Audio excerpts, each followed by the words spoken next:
ನಮಸ್ಕಾರ. ಹೃದಯಾಘಾತ ಅಂದ ತಕ್ಷಣ ನಮಗೆಲ್ಲ ಕೊಲೆಸ್ಟ್ರಾಲ್ ನೆನ್ಪಾಗುತ್ತೆ ಅಲ್ವಾ? ಆದ್ರೆ ನಿಜವಾದ ಕಥೆ ಅದಕ್ಕಿಂತ ಆಳವಾಗಿದೆ.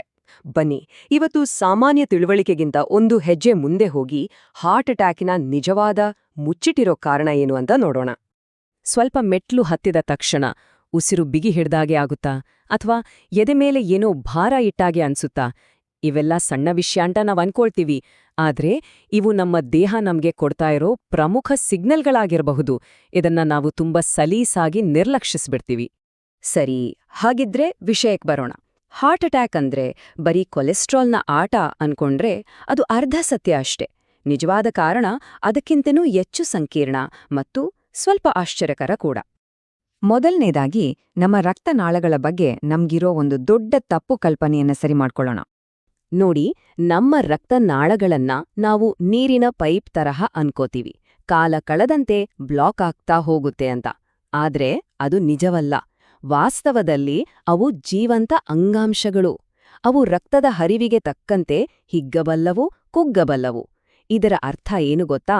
ಹೃದಯಾಘಾತದ ಕಾರಣ ಬರೀ ಬ್ಲಾಕೇಜ್ ಅಲ್ಲ. ಹಾಗಾದ್ರೆ ನಿಜವಾದ ಕಾರಣ ಏನು? ಹಾರ್ಟ್ ಅಟ್ಯಾಕ್ ಆಗೋಕೆ ಕಾರಣವಾಗುವ ಆ ಪ್ರಕ್ರಿಯೆ ಹೇಗಿರುತ್ತೆ ಅಂತ ಹಂತಹಂತವಾಗಿ ನೋಡೋಣ ಬನ್ನಿ.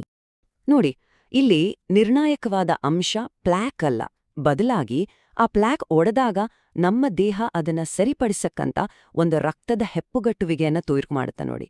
ಅದೇ ನಿಜವಾದ ವಿಲನ್. ಈ ಕ್ಲಾಟ್ ರಕ್ತದ ಹರಿವನ್ನ ಒಂದೇ ಸಲ ನಿಲ್ಸ್ಬಿಡುತ್ತ. ಆದರೆ ಇಲ್ಲರೋ ಬಹುಮುಖ್ಯ ಪ್ರಶ್ನೆ ಅಂದ್ರೆ, ವರ್ಷಗಟ್ಲೆ ಸುಮ್ಮನೆ ಇದ್ದ ಪ್ಲ್ಯಾಕ್ ಇದ್ದಕ್ಕಿದ್ದಾಗೆ ಯಾಕೆ ಒಡೆಯುತ್ತೆ? ಯಾಕೆ ಅಷ್ಟು ಡೇಂಜರಸ್ ಆಗತ್ತೆ? ಉತ್ತರ ಕೊಲೆಸ್ಟ್ರಾಲ್ಗಿಂತನೂ ಆಳದಲ್ಲಿದೆ.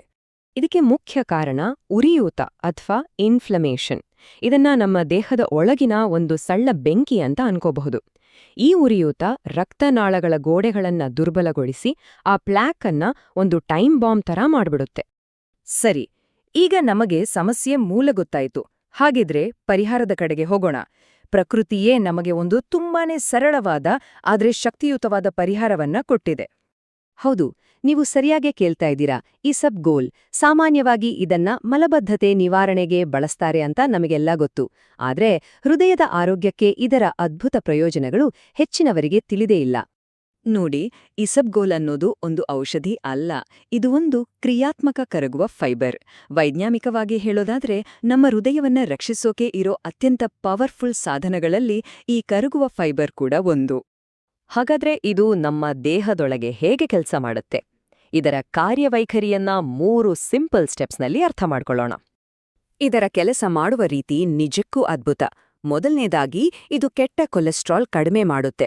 ಎರಡನೇದಾಗಿ, ರಕ್ತದಲ್ಲಿನ ಸಕ್ಕರೆ ಮಟ್ಟವನ್ನು ಸ್ಟೇಬಲ್ ಮಾಡುತ್ತೆ. ಮತ್ತು ಎಲ್ಲಕ್ಕಿಂತ ಮುಖ್ಯವಾಗಿ, ಹಾರ್ಟ್ ಅಟ್ಯಾಕ್ನ ಮೂಲ ಕಾರಣವಾದ ಆ ಉರಿಯೂತವನ್ನ ಶಾಂತಗೊಳಿಸುತ್ತೆ. ಅಂದ್ರೆ ಇದು ನೇರವಾಗಿ ಸಮಸ್ಯೆಯ ಬೇರಿಗೆ ಕೆಲಸ ಮಾಡುತ್ತೆ. ಸರಿ, ಇದನ್ನ ನಮ್ಮ ದಿನಚರಿಯಲ್ಲಿ ಸೇರಿಸ್ಕೊಳ್ಳೋದು ಹೇಗೆ? ಅದು ಸುರಕ್ಷಿತವಾಗಿ ಮತ್ತು ಪರಿಣಾಮಕಾರಿಯಾಗಿ ನೋಡೋಣ ಬನ್ನಿ. ಇದನ್ನ ಬಳಸೋದು ತುಂಬಾನೇ ಸುಲಭ. ಆದ್ರೆ ಒಂದು ವಿಷಯ ನೆನಪಿಡಿ, ಇಸಬ್ಗೋಲ್ ತಗೊಂಡ್ಮೇಲೆ ಎಕ್ಸ್ಟ್ರಾ 1 ಗ್ಲಾಸ್ ನೀರು ಕುಡಿಯಲೇಬೇಕು. ಇದು ತುಂಬಾನೇ ಮುಖ್ಯ. ಯಾಕಂದ್ರೆ ಸಾಕಷ್ಟು ನೀರು ಇಲ್ಲದಿದ್ರೆ ಇದು ಸರಿಯಾಗಿ ಕೆಲಸ ಮಾಡೋದಿಲ್ಲ. ಮತ್ತೆ ಯಾವಾಗ್ಲೂ ಕಡಿಮೆ ಪ್ರಮಾಣದಲ್ಲಿ ಶುರು ಮಾಡಿ. ಈ ಮುನ್ನೆಚ್ಚರಿಕೆಗಳು ಕೂಡ ಬಹಳ ಮುಖ್ಯ. ನೀವು ಬೇರೆ ಯಾವುದಾದ್ರೂ ಔಷಧಿಗಳನ್ನ ತಗೊಳ್ತಾ ಇದ್ರೆ ಇದು ಅವುಗಳ ಹೀರಿಕೊಳ್ಳುವಿಕೆಯ ಮೇಲೆ ಪರಿಣಾಮ ಬೀರಬಹುದು. ಹಾಗಾಗಿ ಕನಿಷ್ಠ 2 ಗಂಟೆಗಳ ಗ್ಯಾಪ್ ಇರ್ಲಿ.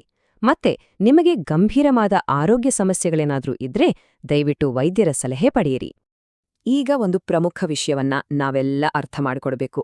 ಇಸಬ್ಗೋಲ್ ಅನ್ನೋದು ಒಂದು ಅದ್ಭುತವಾದ ಸಾಧನ ನಿಜ, ಆದರೆ ಇದು ಎಲ್ಲದಕ್ಕೂ ಮ್ಯಾಜಿಕ್ ಪರಿಹಾರ ಅಲ್ಲ.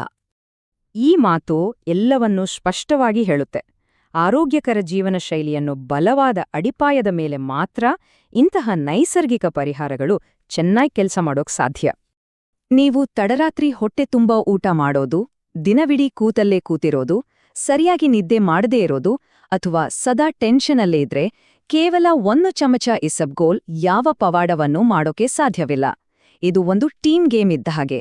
ಇದರಲ್ಲಿ ನಮ್ಮ ಜೀವನ ಶೈಲಿಯೇ ಕ್ಯಾಪ್ಟನ್.